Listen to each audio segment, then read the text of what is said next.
June 6వ తేదీ శని జయంతి, వైశాఖ అమావాస్య. ఎంతో శక్తివంతమైన రోజు. ఈలోగా ఈ పవిత్ర కథను విన్నా, చదివినా, చెప్పినా, వినిపించినా శనిబాధలు, పీడలు తొలగి సకల శుభాలు కలుగుతాయి. జన్మల దోషాలు తొలగి కోటి జన్మల పుణ్యం వస్తుంది. మరి ఆ కథ ఏంటో ఇప్పుడు ఈ వీడియోలో తెలుసుకుందాం. శనిదేవుడి పేరు వినబడగానే చాలా మంది భయపడతారు. నిజానికి శనిదేవుడు ఎంతో మంచివాడు. తల్లిదండ్రులు చూపించేంత ప్రేమను శనిదేవుడు చూపిస్తాడు అంటారు. శనిదేవుడు న్యాయానికి అధిపతి. ఎవరి కర్మలకు ఎలాంటి ఫలాలను ఇవ్వాలో శనిదేవుడే నిర్ణయిస్తాడు.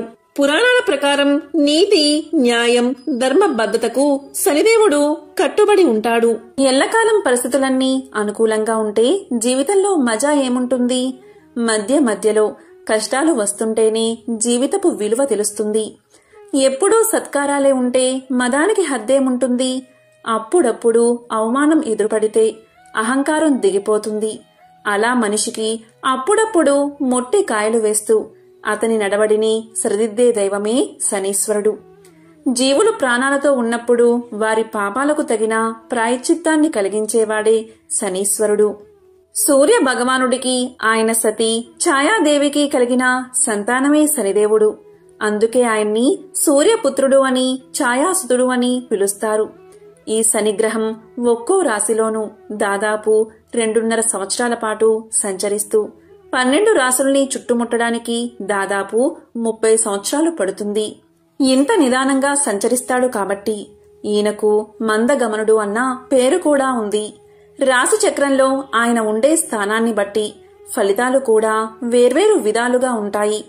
అందుకే జాతక రీత్యా శని ప్రభావం అధికంగా ఉన్నప్పుడు వీలైనంత తక్కువ శ్రమతో ఆ ప్రభావాన్ని కలిగించమంటూ భక్తులు శనీశ్వరుణ్ణి వేడుకుంటారు. అభిమన్యుడు సుభద్ర అర్జునుల కుమారుడు. భారత యుద్ధ వీరుల్లో చెప్పుకోదగినవాడు. కురుక్షేత్ర సంగ్రామంలో పద్మ వ్యూహాన్ని విచ్ఛిన్నం చేసి గౌరవ నాయకులందరినీ గడగడలాడించిన మహావీరుడు. కాని అతను అధర్మ యుద్ధంలో నేలకి ఒరిగిపోయాడు, చనిపోయాడు. అభిమన్యుడు చనిపోయిన నాటికి అతని భార్య ఉత్తర గర్భవతి. అప్పుడే అశ్వత్థామ బ్రహ్మశిరో నామకాస్త్రాన్ని ప్రయోగించాడు. అతని ఉద్దేశం ఏంటి అంటే పాండవ వంశాన్ని నిశ్శేషంగా నిర్మూలించాలి అని. ఆ బ్రహ్మశిరో నామకాస్త్రం ఉత్తర గర్భంలోని శిశువుని వేధించడంతో ఉత్తర కృష్ణుణ్ణి శరణు వేడింది. తన బిడ్డను బతికించమని ప్రాధేయపడింది. అప్పుడు కృష్ణుడు అభయాన్ని ప్రసాదించాడు. తన యోగమాయను ఉత్తర గర్భంలోకి ప్రవేశపెట్టాడు. ఆ యోగమాయ గదాయుధాన్ని తిప్పుతూ బ్రహ్మశిరో నామకాస్త్ర ప్రభావాన్ని అనుక్షణం అడ్డుకోసాగింది. ఉత్తర గర్భస్థ శిశువును కాపాడడం మొదలుపెట్టింది. ఇదంతా గర్భస్థ శిశువు గమనిస్తూనే ఉన్నాడు. అతను ఇలా అనుకున్నాడు, ఎవరి బుడతడు గదాయుధాన్ని ఎందుకు చేపట్టాడు, ఎందుకు నన్ను కాపాడుతున్నాడు అంటూ పరీక్షించడం మొదలుపెట్టాడు. ఆ పరీక్షలోనే 9 నెలలు నిండిపోయాయి. అప్పుడు ఆ బుడతడు అదృశ్యమయ్యాడు. ఉత్తర ప్రసవించింది. తేజస్శాలి అయిన పరీక్షిత్తు జన్మించాడు. గర్భంలోని పలు ప్రశ్నలను సంధిస్తూ పరీక్షించిన కారణంగా పరీక్షిత్తు అన్న పేరు అతనికి సార్థకమైంది. ధర్మరాజు మనవడైన పరీక్షిత్తుణ్ణి చూసి ఎంతగానో ఉప్పొంగిపోయాడు. ఆ సందర్భంలో ధర్మరాజు అనేక దాన ధర్మాలు చేశాడు. జ్యోతిష్యుని రప్పించి పరీక్షితుడి జాతకాన్ని పరీక్షించమని కోరాడు. జ్యోతిష్కులు పరీక్షితుడి జాతకాన్ని చూసి ఇలా చెప్పారు, రాజా, ఇతను పరమ భాగవోత్తముడు, ప్రపంచ ప్రసిద్ధి అవుతాడు. అనగానే ఆ మాటలకు ధర్మరాజు ఎంతగానో ఆనందించాడు. ఇంకా వినండి మహారాజా, ఈ పరీక్షిత్తు మహాభక్తుడై నీ వంశానికి గొప్ప కీర్తి ప్రతిష్టలు తెచ్చిపెడతాడు. ఇక్ష్వాకుల ప్రజలను కంటికి రెప్పలా కాపాడతాడు. శ్రీరాముడిలా పుణ్య పురుషుడు అవుతాడు. శివచక్రవర్తిలా మహాదాత అవుతాడు. పరాక్రమంలో సాటిలేని వాడై అనేక అశ్వమేధాలు చేస్తాడు. సుఖయోగితో తత్వోపదేశం పొంది గంగానదిలో దేహాన్ని విడిచి చివరికి విష్ణు పదాన్ని చేరుకుంటాడు అని పలికారు పండితులు. తరువాత పరీక్షిత్తు హస్తినాపురానికి రాజయ్యాడు. సమస్త భూమండలాన్ని అనేక సంవత్సరాలు పరిపాలించాడు. జగత్ ప్రసిద్ధుడు అయ్యాడు. పరీక్షితుడికి జనమేజయుడితో సహా 4 కొడుకులు పుట్టారు. ఇంతలో ద్వాపర యుగం ముగిసిపోయింది. కలియుగం ప్రవేశించింది. తన రాజ్యంలో కలిపురుషుడు ప్రవేశించాడు అని తెలుసుకున్నాడు పరీక్షితు మహారాజు. అతన్ని నిలువరించేందుకు చతురంగ బలాలతో శస్త్రాస్త్రాలు పూరి బయలుదేరాడు. అనేక పుణ్యకార్యాలు చేశాడు. హరిభక్తులకు అపరిమితంగా దాన ధర్మాలు చేశాడు. భగవద్భక్తితో రాజ్యపాలన చేస్తూ పూర్వీకుల కథలు వినసాగాడు. ఇలా రోజులు గడిచిపోతున్నాయి. ధర్మదేవత వృషభ రూపాన్ని ధరించింది. ఒంటి కాలిపై తిరగడం మొదలుపెట్టింది. ఎందుకు అంటే కలియుగం కాబట్టి. భూమాత గోవు రూపం ధరించింది. దూడను పోగొట్టుకున్నదానిలా దుఃఖించడం మొదలుపెట్టింది. ఒక్కసారిగా రెండూ కలుసుకున్నాయి. అప్పుడు ఏడుస్తున్న గోవును చూసి వృషభం ఇలా పలికింది, నీవు ఎందుకు ఏడుస్తున్నావు అని అడగగా గోవు ఇలా చెప్పింది, శ్రీకృష్ణుడు అవతారం చాలించాడు. నన్ను విడిచి వెళ్ళిపోయాడు. ఆ వియోగాన్ని భరించలేక నేను చాలా బాధగా ఉన్నాను. ఈ బాధ చాలదు అన్నట్లు ఇప్పుడు కలి ప్రవేశించింది అని చెప్పింది గోవు. అవును అన్నట్లుగా తల ఊపింది వృషభం. గోవును బాధగా చూసింది. అప్పుడు గోవు వృషభంతో, అయినా నీకు తెలియంది ఏముంది? ధర్మమూర్తి 3 పాదాలు పోగొట్టుకున్నావు. ఒంటి పాదం మీద నడుస్తున్నావు. ఎంత బాధపడుతున్నావో. లోకంలో అవినీతి, అధర్మం పెచ్చు పెరిగిపోయాయి. ఇక దిక్కెవరు మనకి? అందుకే ఈ కన్నీరు అని పలికింది గోవు. ఈ 2 కురుక్షేత్ర ప్రాంతంలో సరస్వతీ నదీ తీరాన నిల్చుని ఉన్నాయి. అదే సమయానికి అటువైపుగా పరీక్షితు మహారాజు వీచ్చేశాడు. వస్తూనే అతనికి ఈ దృశ్యం కనిపించింది. ఒక బ్రాహ్మణుడు రాజువేషం వేసుకుని కొరడా పట్టుకుని కొడుతూ నిలిచిని ఉన్న గోవుని, వృషభాన్ని కాలతో తంతున్నాడు. వృషభం చాలా తెల్లగా ఉంది. దానికి ఒక్కటే కాలు. ఆ బ్రాహ్మణుడు హింసకి అది తట్టుకోలేక ఒంటికాలతో పడుతూ లేస్తూ ఉంది. భయంతో మలమూత్రాలు విసర్జిస్తూ ఉంది. గోవు కూడా అతని హింసను భరించలేక గొగ్గోలు పెడుతూ కన్నీరు కారుస్తూ ఉంది. ఆ దృశ్యాన్ని చూసి పరీక్షిత్ మహారాజు తట్టుకోలేకపోయాడు. పరుగున అక్కడికి చేరుకున్నాడు. వెంటనే ఇలా పలికాడు, ఓరీ పాపాత్ముడా, ఎవడ్రా నువ్వు చూస్తే రాజులా ఉన్నావు. చేసే పనేమో మూగజీవాలను హింసిస్తున్నావు. నిన్ను క్షమించకూడదు. నీకు చావు తప్పదు అన్నాడు. అప్పుడు పరీక్షిత్ మహారాజు తెల్లగా వెలువేరుతున్న వృషభాన్ని చూశాడు. సాలోచనగా ఇలా పలికాడు, వృషభరాజా, ఎవరు నువ్వు? నిజం చెప్పు. నాకేమో నువ్వు విశ్వరూపాన్ని ధరించిన ధర్మ దేవతలా ఉన్నావు. 3 కాళ్ళు ఎలా పోగొట్టుకున్నావు? ఒంటి కాలు మీద ఈ కుంటినడక ఎందుకు? నిన్ను ఇలా చేసింది ఎవరు? ఈ బ్రాహ్మణుడా? చెప్పు వెంటనే. ఇతన్ని హతమారుస్తాను అన్నాడు పరీక్షితు మహారాజు.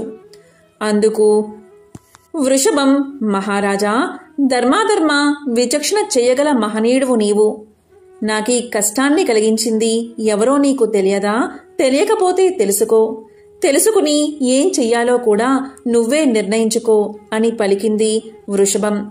ఆ మాటలు విని పరీక్షిత్ మహారాజు ఆలోచించడం మొదలుపెట్టాడు. సర్వమూ తెలుసుకోగలిగాడు. అనుమానం లేదు, ఈ వృషభం ధర్మదేవతే అనుకున్నాడు. ధర్మదేవతకు 4 పాదాలు ఉంటాయి. మొదటిది తపస్సు, రెండవది శౌచం, మూడవది దయ, 4వది సత్యం. కృతయుగంలో ధర్మం 4 పాదాలతో నడిచింది. త్రేతాయుగంలో 3 పాదాలతో నడిచింది. ద్వాపర యుగంలో 2 పాదాలతో నడిచింది. ఇక ఇప్పుడు కలియుగంలో ఆ 3 కాళ్లను పోగొట్టుకుని సత్యము అని ఒంటి కాలుతో కుంటుతుంది. ఆ కాలును కూడా తెగ నరికేందుకు ప్రయత్నిస్తున్నాడు ఈ కలి పురుషుడు. కలి ప్రవేశంతో ధర్మదేవత, భూదేవత పొందుతున్న దుఃఖాన్ని తెలుసుకున్నాడు పరీక్షిత్ మహారాజు.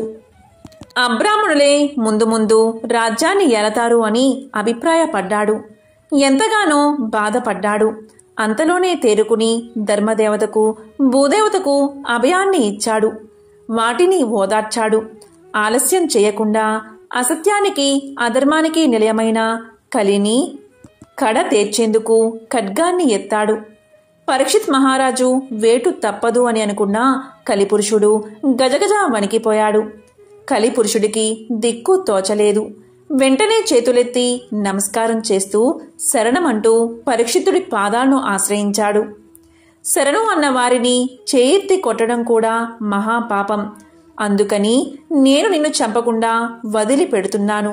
ఇక్కడి నుండి వెళ్ళిపో అని పలికాడు పరీక్షిత్తు. దానికి కలిపురుషుడు దిక్కులు చూడసాగాడు. ఎక్కడికి వెళ్ళాలి అనేది అతనికి అంతు చిక్కలేదు. నువ్వు ఉన్న చోట అధర్మం, అసత్యం, స్వధర్మం, త్యాగం, శౌర్యం, లోపం, కపటం, కలహం అన్నీ తాండవిస్తాయి. పరమ పవిత్రమైన ధర్మానికి నిలయమైన యజ్ఞభూమి లాంటి ఈ బ్రహ్మావర్త దేశంలో నువ్వు ఉండడానికి వీల్లేదు. నువ్విక్కడ కాలు మోపితే నేను ఒప్పుకోను, ఖండిస్తాను. తక్షణం తప్పుకో ఇక్కడి నుండి అని పలికాడు పరీక్షిత్తు. దానికి సమాధానంగా కలిపురుషుడు చేతులు జోడించి దీనంగా ఇలా శరణు కోరాడు. మహారాజా, నిన్ను నేను శరణు కోరాను. ప్రసాదించావు, ధన్యుణ్ణి అయ్యాను. అయితే నన్ను పొమ్మనడం నీకు భావ్యం కాదు. తప్పదు, నిష్క్రమించాల్సిందే. అంటే నేను ఎక్కడ ఉండాలో, ఏ చోటు నివసించాలో కూడా నువ్వే చెప్పు. ఎక్కడికి ఎటువైపు చూస్తున్నా నువ్వే కనిపిస్తున్నావు. నాకు చాలా భయమేస్తుంది. దయచేసి అన్యదా భావించకుండా తెలియచెయ్యి. మహారాజా, నేనెక్కడ ఉండాలో నువ్వే చెప్పు. అక్కడే నేను నివాసాన్ని ఏర్పాటు చేసుకుంటాను అన్నాడు కలిపురుషుడు. కన్నీరు పెట్టుకుని ఎంతగానో ప్రాధేయపడ్డాడు. అప్పుడు పరీక్షిత్తు ఆలోచనలో పడ్డాడు. బాగా ఆలోచించి తర్వాత చివరికి ఇలా అన్నాడు. జూదం, మద్యపానం, స్త్రీలు, హింస ఈ 4 ఉన్న చోట నువ్వు ఉండు. దీంట్లో నాకు ఎటువంటి అభ్యంతరమూ లేదు. తనకు అభ్యంతరం అని అనుకున్నాడు కలిపురుషుడు. జూదం ఉన్న చోట అమృతం ఉంటుంది, మద్యపానం ఉన్న చోట మదం ఉంటుంది, స్త్రీలు ఉన్న చోట కామం ఉంటుంది, హింస ఉన్న చోట క్రౌర్యం ఉంటుంది. విడివిడిగా ఇన్ని చోట్ల ఉండడం కంటే అన్నీ ఉన్నా ఒకే ఒక స్థానంలో తాన్ని ఉండమండం క్షేమమన్నాడు కలిపురుషుడు. ఆ స్థానాన్ని నిర్దేశించాల్సిందిగా పరీక్షితును ప్రార్థించాడు. పరీక్షిత మహారాజు మళ్లీ ఆలోచనలో పడ్డాడు. తరువాత ఇలా అన్నాడు. కలిపురుష, నీవు సువర్ణం అంటే బంగారంలో ఉండు. నువ్వు కోరుకున్నవన్నీ అందులోనే ఉంటాయి. అంతేకాదు, నీకు దానిని 5వ స్థానంగా కూడా నిర్దేశిస్తున్నాను అని చెప్పగానే కలిపురుషుడు ఎంతగానో ఆనందించాడు. అమృతం, మదం, క్రామం, క్రౌర్యం, రజస్సు ఈ 5టికి సువర్ణమే మంచి స్థానం అని నిర్ధారించుకున్న కలిపురుషుడు ఎంతగానో ఆనందించాడు. పరీక్షితుడికి నమస్కారం చేసి అక్కడి నుండి వెళ్ళిపోయాడు. సత్యం అనే ఒంటి కాలి మీద నిల్చున్న ధర్మదేవతకు తపస్సు, శౌచం, దయ మిగిలిన 3 పాదాలు కల్పించి హస్తినాపురానికి చేరుకున్నాడు పరీక్షితు మహారాజు. ఆ మహారాజు పరిపాలించినంతకాలం ఆ భూభాగంలో అడుగు పెట్టలేకపోయాడు కలిపురుషుడు. అణిగిమణిగి ఉన్నాడు. ఒకరోజు పరీక్షిత్ మహారాజు వేటకు బయలుదేరాడు. అడవిలో అనేక మృగాలను వేటాడి వేటాడి బాగా అలసిపోయాడు. తాను ఎక్కడ ఉన్నాడో కూడా తెలుసుకోలేకపోయాడు. ఆకలి, దాహం వేధించడం మొదలుపెట్టాయి. చుట్టూ చూశాడు. తాగేందుకు చుక్క నీరు కాని, తినేందుకు ఒక ఫలం కాని లభించలేదు. వాటి కోసం వెతకడం మొదలుపెట్టాడు. వెతుకుతూ వెతుకుతూ మహామునైన సమీకముని ఆశ్రమానికి చేరుకున్నాడు. అక్కడ సమీకుడు సమాధిలో తపస్సు చేసుకుంటూ ఉన్నాడు. పరీక్షిత్తు మునుని సమీపించాడు. ఇలా పలికాడు. దాహంగా ఉంది, కొంచెం మంచినీళ్లు ఇవ్వండి అని, నీరు ప్రసాదించండి అని వేడుకున్నాడు. కాని సమీకుడి దగ్గర్నుంచి ఎటువంటి సమాధానమూ లేదు. అతను సమాధి స్థితిలో ఉన్నాడు అనే విషయం పరీక్షితు మహారాజు తెలుసుకోలేకపోయాడు. ఎంతగానో కోపం వచ్చింది. చక్రవర్తి అయినా నన్ను గౌరవించక దాహం తీర్చమంటే కనీసం బదులు కూడా ఇవ్వలేదు. ఎంతో ఆగ్రహంతో ఊగిపోయాడు. నిజంగా ఈ ముని తపస్సులోనే ఉన్నాడా, లేకపోతే చక్రవర్తి పిలిస్తే పలికేదేమిటి అని పరాకు చేస్తున్నాడా తెలుసుకోవాలి అనుకున్నాడు పరీక్షిత్తు. వెంటనే దగ్గర్లో నేలమీద చచ్చి పడిపోయి ఉన్న పామును చూశాడు. దానిని తన వింటి కొనతో తీసి సమీకముని మెడలో వేశాడు. అప్పుడు ఇలా అనుకున్నాడు, తగిన శిక్షనే వేశాను అని అనుకుని అక్కడ్నుంచి నిష్క్రమించాడు. సమీకుని కుమారుడు శృంగి. అతను మహా తేజస్శాలి. అతను ఆ సమయంలో స్నానం చేసి నదీ తీరం నుండి అక్కడికి చేరుకున్నాడు. తండ్రి మెడలో చచ్చిన పామును చూశాడు. అతనికి ఎంతగానో కోపం వచ్చింది. ఎవరు చేసి ఉంటారు ఈ పని అని కళ్ళు మూసుకున్నాడు. ఈ పని చేసింది పరీక్షిత్ మహారాజు అని తెలుసుకున్నాడు శృంగి. బ్రాహ్మణులంటే చక్రవర్తులకు ఇంత చులకనా అని కన్నీరు గార్చాడు. ఆ మహారాజు లాంటివాడిని క్షమించకూడదు అనుకున్నాడు. వెంటనే కమండలంలోని నీటిని అందుకున్నాడు. నా తండ్రిని ఇంతగా అవమానించిన ఈ చక్రవర్తి నేటికి 7వ రోజు తక్షకుడు అనే పాముకాటికి గురై మరణించుగాక అని శపించాడు. కాసేపటికి సమాధి స్థితి నుండి సమీకుడు బయటకు వచ్చాడు. కళ్ళు తెరచి చూశాడు. మెడలో చచ్చిన పామును చూసి నవ్వుతూ తీసి పారేశాడు. ఏమిటి ఈ అల్లరి అని కొడుకును ప్రశ్నించాడు. అల్లరి తనది కాదని పరీక్షితుడు చేశాడు అని చెప్పి తగిన శాపమిచ్చాను అన్నాడు శృంగి. ఆ మాటలకు దిగ్భ్రాంతి చెందాడు సమీకుడు. పరీక్షిత్తు గొప్ప పుణ్యాత్ముడు, మంచి మనిషి. అంతటి అతనికి శాపమేమిటి? ఎందుకు ఈ పని చేశావు? ఘోర పాపానికి పాల్పడ్డావు. పరీక్షిత్తు గొప్ప విష్ణు భక్తుడు, పుణ్యాత్ముడు. అలాంటి వాడికి ఇంతటి శాపం పనికిరాదు అని కుమారుణ్ణి కసురుకున్నాడు. దానికి శృంగి తలదించుకున్నాడు. సమీక మహాముని తాను చేసిన అపరాధానికి పదే పదే బాధపడ్డాడు. ఒకరోజు సమీకముని శిష్యుడు అక్కడికి చేరుకుని పరీక్షితుణ్ణి కలిసి శృంగి శాపాన్ని తెలియచేశాడు. ఇక 7 రోజుల్లో తక్షకుని కాటుకి మరణిస్తావు అని తెలియచేశాడు. దానికి పరీక్షితుడు బాధపడలేదు. నేను చేసిన తప్పుకు సరైన శిక్ష అనుకున్నాడు. శ్రీహరయ శరణ్యం అనుకున్నాడు. సమస్త భోగాలను కాలదన్నాడు. సర్వ మోహాలను విడిచిపెట్టాడు. ఆ మహావిష్ణువే దిక్కు అనుకుని ఆ దేవదేవుని మీద మనసు నిలుపుకున్నాడు. పవిత్రమైన గంగానదీ తీరాన ప్రాయోపవేశానికి సిద్ధపడ్డాడు. ఆ సమయానికి తీర్థయాత్రలో భాగంగా బ్రహ్మర్షులు, దేవర్షులు అయిన అత్రి, భృగువు, పరాశరుడు, పరశురాముడు, భరద్వాజుడు, అంగీరథుడు, అలాగే గౌతముడు, నారదుడు, వ్యాసుడు, మైత్రేయి మొదలైన వారంతా తమ తమ శిష్యులతో అక్కడికి వీచ్చేశారు. వారికి పరీక్షిత్ మహారాజు ఎదురెళ్లి చేతులు జోడించి నమస్కారం చేసి వారిని పూజించి ఉచిత ఆసనాలు కల్పించాడు. వారితో ఇలా పలికాడు, ఎన్నడో చేసుకున్న పుణ్యం మిమ్మల్ని ఇలా దర్శించాను. దయావిహీనమైన క్షత్రియ వంశంలో జన్మించిన నేను మీ అందరి అనుగ్రహం వల్లనే సుఖ సంతోషాలను పొందాను. ఎప్పుడు ఈ జీవితానికి స్వస్తి చెబుదామా అని ఎదురుచూస్తున్న నాకు శృంగి శాపం వరమైంది. ఆ శ్రీమన్నారాయణ్ణే శరణమనుకుని బయలుదేరాను. తక్షకుని కాటు నాకు తప్పదు. చనిపోతాను. చనిపోయే ముందు విష్ణు కథలు వినాలని ఉంది. దయచేసి నాకు వాటిని వినిపించండి.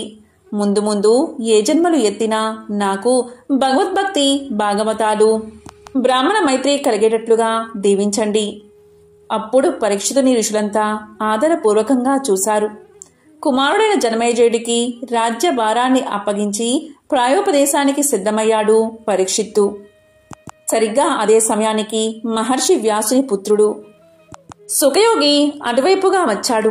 అతన్ని చూసి అంతా అతనికి ఎదురు వెళ్లి స్వాగతం పలికి తోడ్కొని వచ్చారు. అతన్ని పూజించి చేతులు జోడించి పరీక్షితుడు ఇలా అన్నాడు, మహర్షి, మీ దర్శన భాగ్యం కలగడం ఎంతో కష్టం. మీరు ఆవుపాలు పితికినంతసేపు కూడా ఎక్కడా ఉండలేరు. అలాంటి మీరు ఇక్కడ ఎంతసేపు ఇలా ఉండడం నా అదృష్టం. మీకు తెలిసే ఉంటుంది నేను దేహత్యాగానికి సిద్ధపడ్డానని. కాబట్టి తత్వోపదేశం చెయ్యండి అని వేడుకున్నాడు. పరీక్షితుడి ప్రార్థనకు సుఖయోగి సన్నగా నవ్వాడు. అతనికి అప్పుడు భాగవతాన్ని వినిపించాడు. మోక్షాన్ని ఆశించే వారందరూ హరి కథలు వినాలి అని బోధించాడు.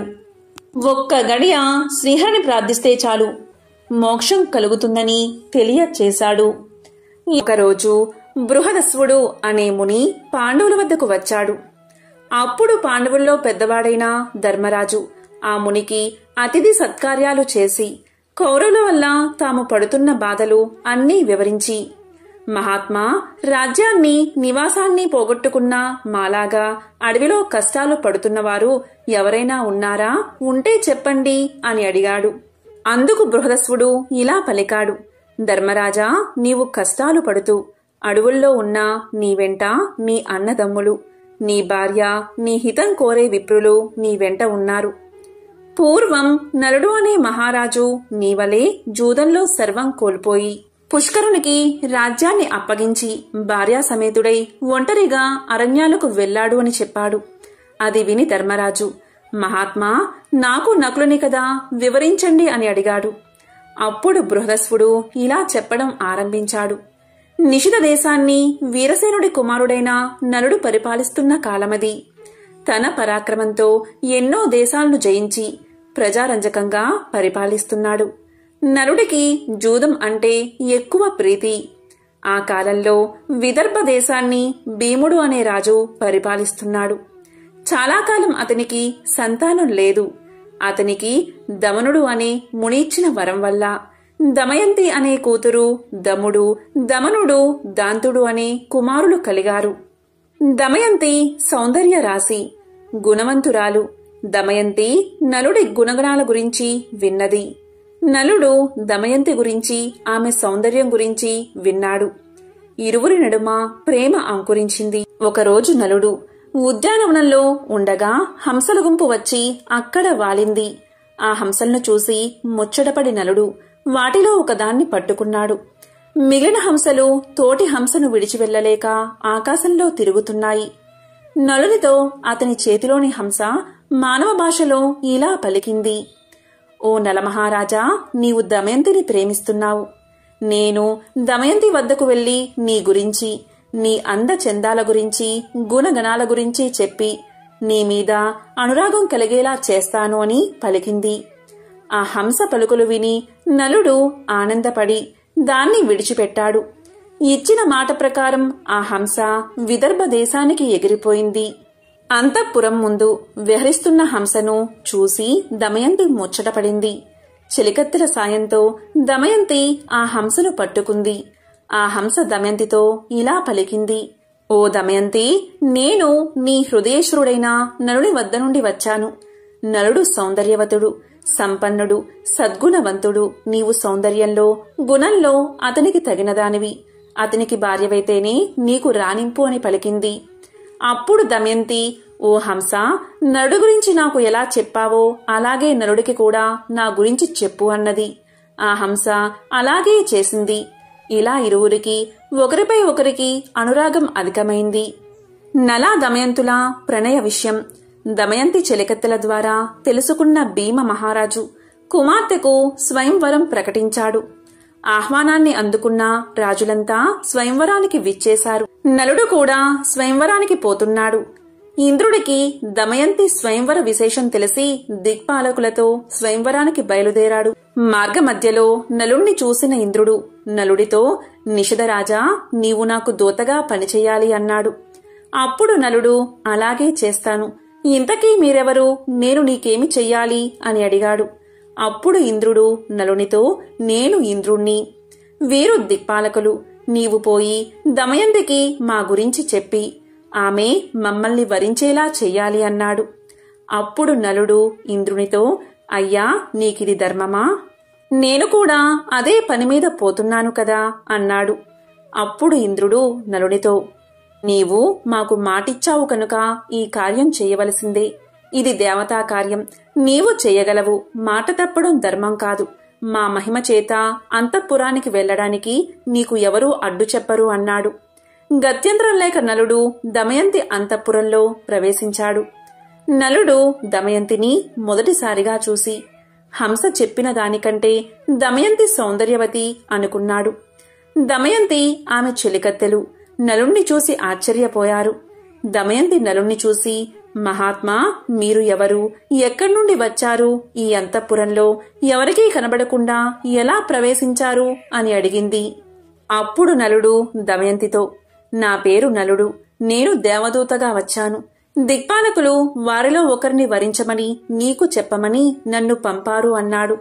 నలుడి మాటలకు ఆమె మనసు కష్టపడింది. అయ్యా, నేను మానవకాంతను.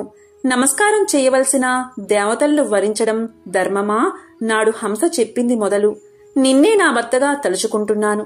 నా తండ్రి భీమరాజు మిమ్మల్ని ఇక్కడికి రప్పించడానికే స్వయంవరం ప్రకటించాడు. మీరే నా భర్త కనుక నన్ను స్వీకరించండి, లేకుంటే నా ప్రాణాలను తీసేసుకుంటాను. అంతేకాని ఇతరులను వరించను అని దమయంతి ప్రార్థించింది. అప్పుడు నలుడు దమయంతితో, దమయంతి, దేవతలు ఐశ్వర్యవంతులు, జరా మరణాలు లేనివారు. వారిని కాదని జరామరణాలకు ఆలవాలమైన నన్ను కోరడం న్యాయమా అని పలికాడు. ఆ మాటలు విని దమయంతి దుఃఖించింది. ఆమె నలుడితో, నేను ఒక ఉపాయం చెప్తాను. అందరి ముందు నేను దేవతలను ప్రార్థించి మిమ్మల్ని వివాహం చేసుకుంటాను. అప్పుడు మీకు దేవతల మాట వినలేదన్నా దోషం ఉండదు అని పలికింది. ఆ మాటలు నలుడు ఇంద్రుడికి చెప్పాడు. అది విని దిక్పాలకులు, దమయంతి మమ్మల్ని ఎలా వరించదో చూస్తాము అని అందరూ నలుడి రూపంలో స్వయంవరానికి విచ్చేశారు. స్వయంవర మండపంలో ఒకేసారి 5 నలులు కనిపించారు. దమయంతి వరమాల పట్టుకుని వచ్చింది. మనసులో ధ్యానించి, దేవతలారా, నలుణ్ణి గుర్తుపట్టడంలో నాకు సహకరించండి. మీ నిజ రూపాలతో ప్రత్యక్షం అవ్వండి అని ప్రార్థించింది. వారు దమయంతిని కరుణించి తమ నిజరూపాలతో ప్రత్యక్షం అయ్యారు. నలా దమయంతులకు వైభవోపేతంగా వివాహం జరిగింది. ఇంద్రాది దేవతలు అనేక వరాలిచ్చి అనుగ్రహించారు. ఇలా దేవతలు దమయంతి స్వయంవరం చూసి దేవలోకం వెళ్తూ ఉండగా దేవతలకు కలి పురుషుడు కనిపించాడు. ఇంద్రుడు కలిపురుషుని చూసి, ఎక్కడికి పోతున్నావు అని అడిగాడు. అప్పుడు కలిపురుషుడు, భూలోకంలో జరుగుతున్న దమయంతి స్వయంవరానికి పోతున్నాను అన్నాడు. ఆ మాటలకు వారు నవ్వి, దమయంతి స్వయంవరం జరిగింది, ఆమె నలుణ్ణి వివాహం చేసుకుంది అన్నారు. దీంతో కలికి కోపం వచ్చింది. నలుడిని రాజ్యభ్రష్టుణ్ణి చేసి వారిద్దరికీ వియోగం కల్పించాలి అనుకున్నాడు. నలుడు ధర్మాత్ముడు. కలి ప్రవేశానికి చాలా కాలానికి గాని అవకాశం రాలేదు. ఒకరోజు నలుడు మూత్ర విసర్జన చేసి పాద ప్రక్షాళన చేయకుండా సంధ్యావందనం చేశాడు. ఆ శౌచాన్ని ఆధారం చేసుకుని కలి అతనిలోకి ప్రవేశించాడు. నలుడి దాయాది అయిన పుష్కరుని వద్దకు వెళ్లి నలుడికి జూద వ్యసనం ఉందని అతనితో జోదమాడి అతని రాజ్యాన్ని గెలవచ్చని నమ్మబలికాడు కలి. బ్రాహ్మణ వేషంలో పుష్కరునితో నలుడి వద్దకు వెళ్లి జూదానికి ఆహ్వానించాడు. జూదానికి పిలిస్తే పోకపోవడం ధర్మం కాదని నలుడు జూదమాడ్డానికి అంగీకరించాడు. జూదం మొదలైంది. నలుడు తన రాజ్యాన్ని, సంపదలను వరుసగా పోగొట్టుకుంటున్నాడు. అయినా ఆడ్డం మానలేదు. సమస్తం పోయే వరకు ఆడాడు. దీంతో దమయంతి దుఃఖించి, ఓడే కొద్దీ గెలవాలనే పంతం పెరుగుతుంది, ఏమీ చెయ్యలేము అని సరిపెట్టుకుంది. నలుడు ఓడిపోవడం తథ్యమని గ్రహించిన దమయంతి తన కుమార్తె ఇంద్రను, కుమారుడు ఇంద్రసేనను, సారథిని తోడిచ్చి విదర్భలో ఉన్న తండ్రి వద్దకు పంపించేసింది. నలుడు తన రాజ్యాన్ని కోల్పోయి నగరం వెలుపులా 3 రోజులు ఉన్నాడు. జూదంలో సర్వం పోగొట్టుకున్న నలుణ్ణి చూడడానికి ఎవరూ రాలేదు. ఆకలికి తట్టుకోలేకపోయాడు.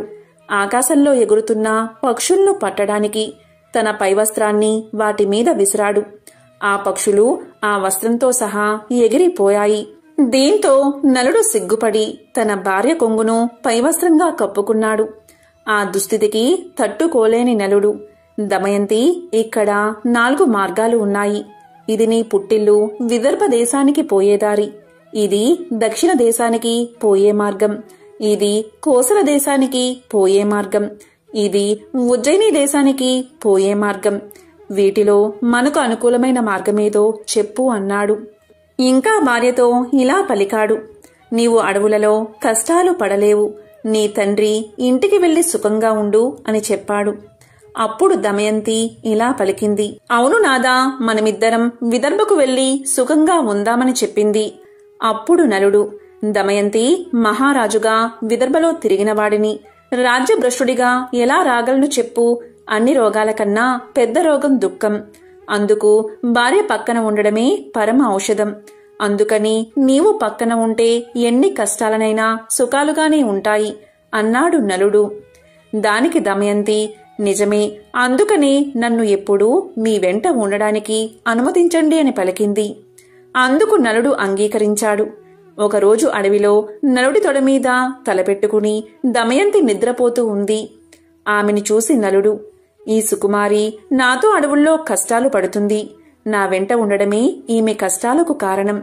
నేనే లేకపోతే ఈమె పుట్టింటికి వెళ్లి సుఖపడుతుంది అని మనసులో అనుకుని తాను ధరించిన చీర భాగాన్ని చింపి పైన వేసుకుని ఆమెను వదల్లేక విడిచి వెళ్లాడు.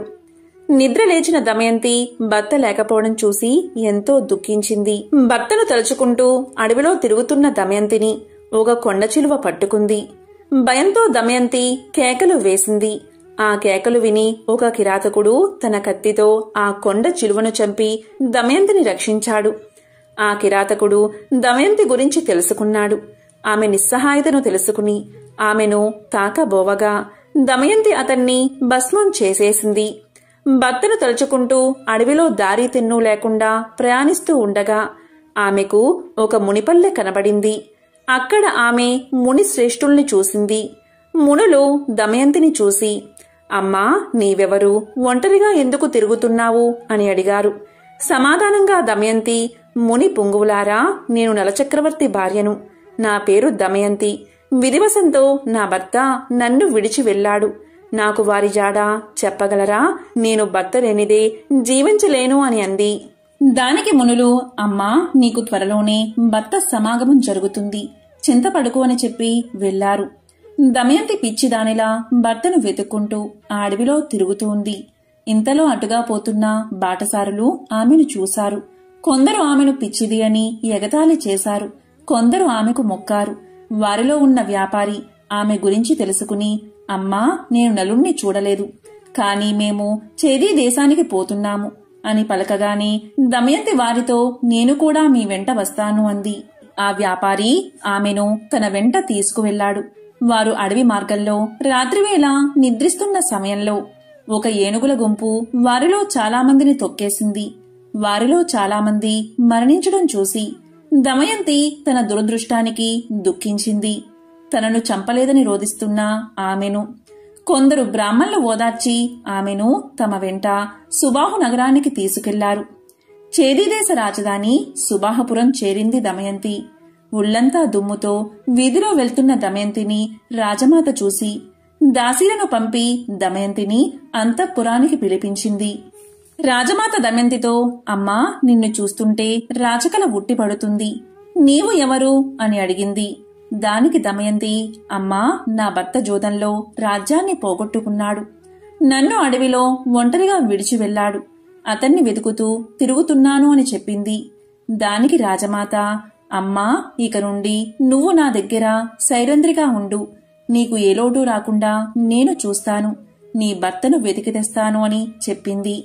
దమయంతి అందుకు అంగీకరించి, అలాగే ఉంటాను, కాని నేను సైరంధ్రిగా ఎవరి ఎంగిలి తినను, పరులకు కాళ్లు పట్టను, పరపురుషులతో మాట్లాడను, కేవలం నా భర్తను వెతుకుతూ వెళ్లే బ్రాహ్మణులతో మాత్రం మాట్లాడతాను అని చెప్పింది. రాజమాత అందుకు అంగీకరించి తన కుమార్తె సునంద వద్దకు పంపింది. దమయంతి అక్కడే ఉండిపోయింది. దమయంతిని వదిలి వెళ్లిన నలుడు అడవిలో ప్రయాణిస్తూ ఉండగా అడవి అంతటా దావానలం వ్యాపించింది. ఆ మంటల మధ్య నుంచి రక్షించండి, రక్షించండి అన్న ఆర్తనాదం వినిపించింది. ఆ ఆర్తనాదం విని నలుడు అగ్ని కీలల నడుమ ఉన్న నాగకుమారుణ్ణి రక్షించాడు. ఆ పాము నలుణ్ణి కాటేసింది. పాము కాటుకు నలుడు వికృత రూపుడయ్యాడు. అప్పుడు ఆ పాము తన నిజరూపంతో ప్రత్యక్షమై నలుడితో, నల మహారాజా, నా పేరు కర్కోటకుడు. నేను నిన్ను కాటేశానని భయపడకు. ఇక నిన్ను ఎవరూ గుర్తించరు. పాము కాటు నిన్నేమీ చెయ్యదు. నీ రాజ్యం నీకు ప్రాప్తిస్తుంది. నీ భార్య నీకు దక్కుతుంది. నీకు ఎప్పుడు నిజరూపం కావాలన్నా నన్ను తలుచుకుంటే నీ వద్దకు ఒక వస్త్రం ఎగురుతూ వస్తుంది. దాన్ని కప్పుకుంటే నీ పూర్వాకృతి వస్తుంది. నీకు మరొక విషయం చెప్తాను. ఇక్కడికి దగ్గరలో ఇక్ష్వాకు వంశస్థుడైన ఋతుపర్ణుని రాజ్యముంది. నీవు అక్కడికి వెళ్ళు. బాహుకుడు అనే పేరుతో అతని వద్ద రథసారథిగా చేరు. నీవు అతడికి అశ్వహృదయం అనే విద్యను ఇచ్చి అతని నుండి అక్షహృదయం అనే విద్యను గ్రహించు అని చెప్పి కర్కోటకుడు వెళ్లిపోయాడు. నలుడు ఋతుపర్ణుని వద్ద సారథిగా చేరాడు. అలాగే వంటశాలలో చేరి రుచికరమైన వంటలు వండిపెట్టసాగాడు. నలుడికి జీవలుడు సహాయకుడిగా ఉన్నాడు. ఎక్కడ ఉన్నా నలుడు ఎప్పుడూ దమయంతిని తలచి దుఃఖిస్తూనే ఉండేవాడు. ఒకరోజు నలుడు దమయంతిని తలుచుకుని దుఃఖిస్తూ ఉండగా జీవలుడు విని ఈ వికృత రూపి ప్రియురాలు ఎంత వికృత రూపంతో ఉంటుందో అనుకుంటూ నలుడి దగ్గరకు వచ్చి విషయం ఏమిటని అడిగాడు. అందుకు నలుడు జీవలునితో, అయ్యా, నాకు ఒక ప్రేయసి కూడానా? నాకు తెలిసిన ఒక సైనికుడు తన ప్రేయసి గురించి దుఃఖిస్తుండగా చూశాను. అతన్ని అనుకరిస్తూ ఏడుస్తున్నాను అన్నాడు. విదర్భ దేశంలో ఉన్న భీమునికి నలుడి విషయాలు తెలిసాయి. తన కూతురు, అల్లుడు ఏమయ్యారో అని పరితపించాడు అతను. వారిని వెతకడానికి నలువైపులా బ్రాహ్మణులు పంపించాడు. ఎన్నో బహుమానాలు ప్రకటించాడు. చేదీ దేశం చేరిన బ్రాహ్మణుడు దమయంతి నుదుటిన ఉన్న పుట్టు మచ్చను చూసి ఆమెను గుర్తించారు. అతడు దమయంతితో, అమ్మా, నేను నీ తండ్రి వద్ద నుండి వస్తున్నాను. అక్కడి వారంతా క్షేమం. నేను నీ సోదరుడి మిత్రుడను అనగాని దమయంతి వారిని తలుచుకుని పెద్దగా రోదించింది.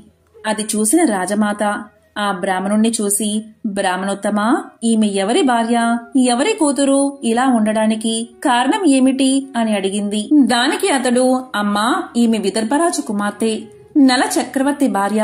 ఈమె పేరు దమయంతి. నల మహారాజు విధివశాత్తు రాజ్యాన్ని పోగొట్టుకుని అడవుల పాలయ్యాడు. భీముని ఆజ్ఞపై ఈమెను వెతుకుతూ ఇక్కడకు వచ్చి ఈమెను గుర్తించాను అన్నాడు. అది విని దమయంతిని కౌగిలించుకున్న రాజమాత, దమయంతి, నీవు నాకు పుత్రికా సమానురాలివి. నేను నీ తల్లి దశార్ణరాజు కుమార్తెలము. నీ తల్లి విదర్భరాజును వివాహం చేసుకుంది. నేను వీరబాహుణ్ణి వివాహం చేసుకున్నాను అని పలికింది. అందరూ ఎంతో సంతోషించారు. దమయంతి బ్రాహ్మణుడితో పుట్టింటికి ప్రయాణమయ్యింది. రాజసౌధంలో ఉన్న దమయంతి భర్త వియోగంతో బాధపడుతూనే ఉంది. ఆమె తన తండ్రితో, నా భర్తను తక్షణం వెతికించండి, ఆయన లేకుండా నేను బతకలేను అంది. భీముడు వెంటనే బ్రాహ్మణుల్ని పిలిచి నలుణ్ణి వెతకమని చెప్పారు. వారితో దమయంతి ఇలా చెప్పింది, నా భర్త ఇప్పుడు రాజ్య భ్రష్టుడు కనుక మారువేషంలో ఉంటాడు. మీరు వెళ్లిన రాజ్య సభలలో ఈ విధంగా ప్రకటించండి, నీవు సత్యసంధుడువు కాని నీ సతిని వంచావు. ఆమె సగం వస్త్రం ధరించి వెళ్లావు. అలా చేయడం ధర్మమా? నాపై కరుణ చూపు అని చెప్పండి. ఈ మాటలకు ఎవరైనా రోషపడి బదులిస్తే నా వద్దకు వచ్చి చెప్పండి అని పలికింది. అలా నలుణ్ణి వెతకడానికి వెళ్లిన వారంతా నలుని జాడ తెలుపకపోయినా వారిలో పర్ణాదుడు అనే విప్రుడు దమయంతితో, అమ్మా, నేను ఋతుపర్ణుని రాజ్యంలో నీవు చెప్పినట్లే చెప్పాను. అక్కడ ఒక కురూపి వంటవాడు, సారథి అయిన బహుకుడు అనేవాడు నన్ను రహస్యంగా కలుసుకుని, అయ్యా, భర్త కష్టాల్లో ఉన్నా సహించి ఆదరించే భార్య ఇహలోకంలోనూ పరలోకంలోనూ సుఖపడుతుంది అన్నాడు అని దమయంతో చెప్పాడు. దమయంతి ఆలోచించగా అతడు నలుడు కాకపోతే అలా ఎందుకు బదులిస్తాడు అనుకుంది. తన అనుమానం దృఢపరుచుకోవడానికి తల్లి అనుమతితో సుదేవుడు అనే బ్రాహ్మణుణ్ణి పిలిపించింది. సుదేవా, నీవు ఋతుపర్ణుని రాజుతో, రాజా, భీముడు తన అల్లుడి కొరకు వెతికించినా ఫలితం లేదు కనుక ద్వితీయ స్వయంవరం ప్రకటించాడు. భూమండలంలోని రాజులంతా వస్తున్నారు. మరునాడే స్వయంవరం కనుక వెంటనే బయలుదేరు అని చెప్పు అని చెప్పి పంపించింది. సుదేవుడు ఋతుపర్ణునితో దమయంతి చెప్పమన్నట్లే చెప్పాడు. దమయంతి బ్రాహ్మణుని ద్వారా పంపిన సందేశం విని ఋతుపర్ణుడు స్వయంవరానికి వెళ్లాలి అనుకున్నాడు.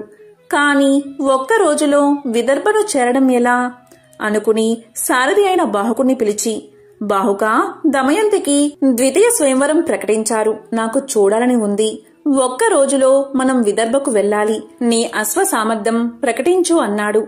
సరే అని చెప్పిన బాహుకుడు అంటే నలుడు మనసులో కలతకు గురై, నేను అడవిలో నిర్దాక్షిణ్యంగా వదిలి రాబట్టే కదా దమయంతి రెండవ స్వయంవరం ప్రకటించింది. అవివేకులైన పురుషులు తాము ఏమి చేసినా భార్య ప్రేమిస్తుందని అనుకుంటారు. కాని అది నిజం కాదు. నా మీద కలిగిన కోపంతో దమయంతి ఇలా చేసిందని దుఃఖించాడు. అయినా దమయంతి పతివ్రత, ఇద్దరు పిల్లల తల్లి. ఈ విధంగా రెండవ పెళ్లి చేసుకుంటుందా ఏమో, ఆ వింత చూస్తాను అని మనసులో అనుకున్నాడు. వెంటనే రథానికి గుర్రాలను కట్టి విదర్భకు ఋతుపర్ణుని తీసుకుని ప్రయాణమయ్యాడు. ఋతుపర్ణుడికి రథం పోయే వేగం చూస్తుంటే అది సూర్యుడి రథంలా, బాహుకుడు అనురుడిలా అనిపించింది. పక్కనే ఉన్న వార్షేయుడికి అదే సందేహం కలిగింది. భూలోకంలో ఉన్న నలుడికి మాత్రమే ఇలాంటి నైపుణ్యం ఉంది, కాని ఈ కురూపి నలుడు ఎలా అవుతాడు అని మనసులో అనుకున్నాడు. ఇంతలో ఋతుపర్ణుని ఉత్తరీయం జారి కింద పడింది. బాహుకా, రథం ఆపు, వార్ణేయుడు దిగి ఉత్తరీయం తీసుకువస్తాడు అన్నాడు. దానికి బాహుకుడు, మహారాజా, మనం ఆమడ దూరం వచ్చేశాం, అంత దూరం నడుచుకుంటూ ఎలా తీసుకురాగలం అన్నాడు. అతని రథసారథ్యానికి ఋతుపర్ణుడు ఆశ్చర్యపోయాడు. తన పరిజ్ఞానాన్ని బాహుకుడికి చూపించాలన్న ఆసక్తి కలిగింది. అంతలో రథం ఒక పెద్ద వృక్షాన్ని దాటింది.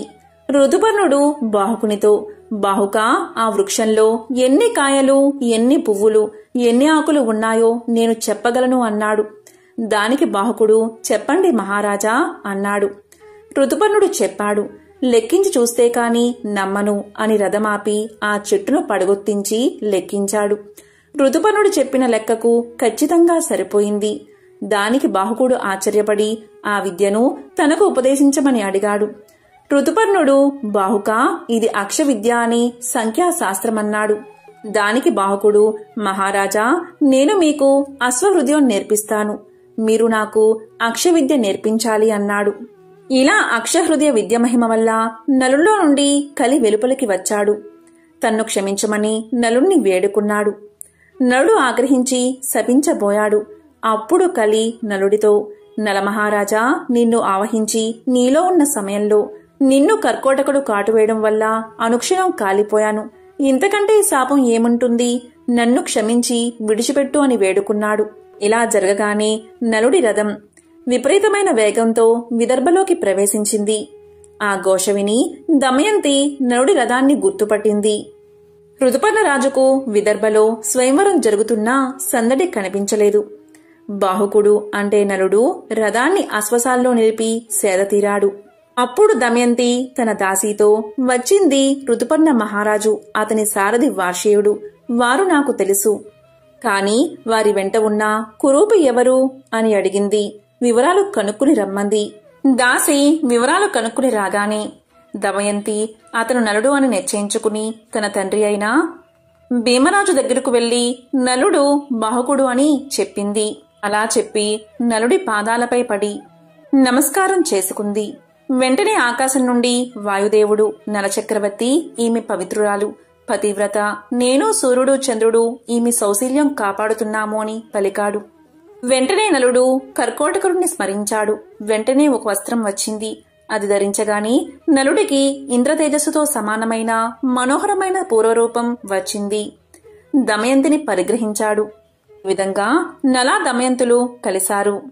ఈ నలుడి కథ శ్రద్ధతో వినేవారు, సమావేశాల్లో చదివి వినిపించేవారు కలివల్ల సంభవించే దోషాల నుండి విముక్తిని పొందుతారు. సర్వ పుణ్యకార్యాలు చేసినప్పుడు లభించే పుణ్య ఫలితాలు నలోపాఖ్యానం విన్నవారికి, వినిపించిన వారికి కూడా లభిస్తాయి. అటువంటి వారికి బహుపుత్ర లాభం, పౌత్ర వృద్ధి, ఆయురారోగ్య, ధన సంపత్తులు కలుగుతాయి. విష ప్రయోగం నుంచి బాధలు, చెడు విషయాల్లోని లంపటత్వం వారిని అంటవు. వారు ధర్మాత్ములు కాగలరు. కర్కోటకస్య నాగస్య దమయంత్య నలస్య చ ఋతుపర్ణచ్చ రాజర్షి కీర్తనం కలినాశనం. ఎంతో పవిత్రమైన విశేషమైన ఈ కథను విన్నా, చదివినా, చెప్పినా, వినిపించినా జన్మల పాపాలు దోషాలు తొలగి కోటి జన్మల పుణ్యం వస్తుంది. సకల శుభాలు కలుగుతాయి. ఓం నమః శివాయ. ఓం నమో నారాయణాయ. ఓం శనైశ్చరాయ నమః.